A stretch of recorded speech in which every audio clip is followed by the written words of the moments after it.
good news kasi pwede na kayo magbayad sa Airbnb using your GCash.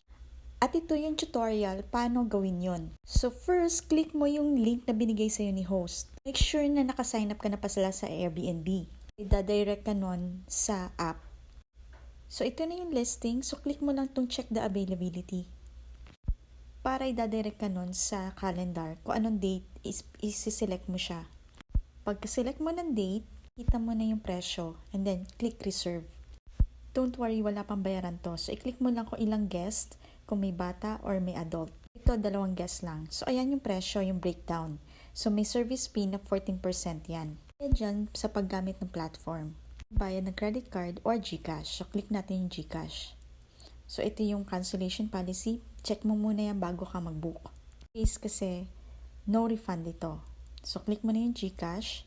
Nag-scroll down ka, makikita mo dito na pending pa itong request mo until i-accept ni host within 24 hours at hindi ka pa matcha-charge nun. Once pa lang i-accept ni host, doon ka pa lang matcha-charge. Sa baba rin nito, mababasa mo yung agreement na responsible ka sa mga damages at nabasa mo yung house rules at saka yung cancellation policy before ka mag-book. Responsible kasi ang guest sa mga damages na maaaring mangyari. So then, request to book. Don't worry, hindi ka pa matcha-charge nito kahit na i-request mo sa book. So pumunta ka na sa GCash, no? Ida-direct ka sa GCash, lagay mo yung GCash number mo and then yung confirmation ng GCash mo. Lagay mo na rin yung PIN number mo. So makikita mo rin dito kung magkano yung babayaran mo. Don't worry, hindi ka pa dyan matcha-charge talaga. I-click mo lang yan. So, in-authorize mo ang Airbnb sa babayaran mong amount. Now, makikita mo dito, ayan, pending pa siya. Pwede mo rin ilagay yung pangalan ng mga kasama mo. Punta ka ngayon sa Airbnb app and then sa inbox, click mo yung message ng reservation mo. Ayan siya, yung trip.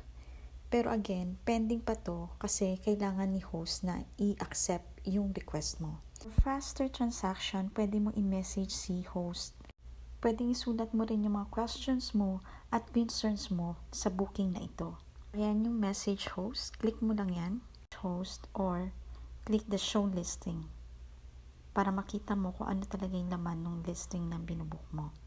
At pinaka-importante dyan, yung house rules, bukod sa cancellation policy. Click mo yung makikita mo yung house rules, kailangan mong basahin ng thoroughly yan. Importante mabasa mo ito para hindi ka rin magkaroon ng negative feedback. In my case as a host, marami akong rules. Importante na mabasa nyo ito before kayo mag-book.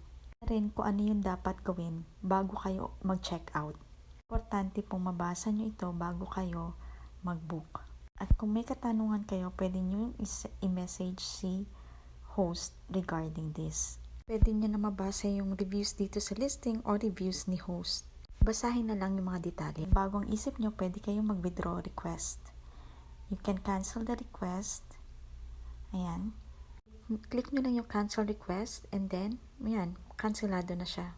Sure na i-cancel nyo hanggat hindi pa nagre-respond si host. Kung may tanong pa kayo, comment lang kayo.